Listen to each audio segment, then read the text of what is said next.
Mga kahuwan, panoorin ang video na ito upang alamin ang pinaka-latest na balita tungkol sa lagay ng panahon at bagyo. Update today.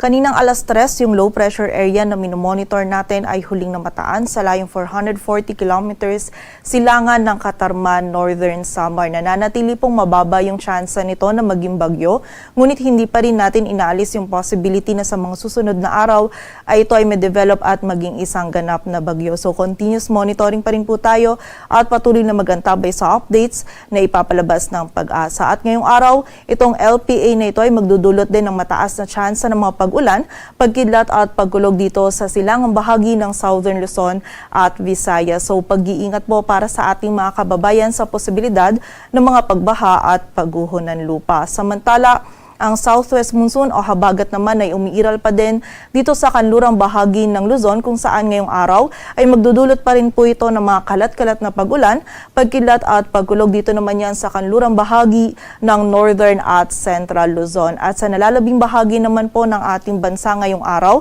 ay meron lamang tayong mararanasan pa din ng mga isolated na mga pag-ulan dulot ng habagat at ng mga localized thunderstorms.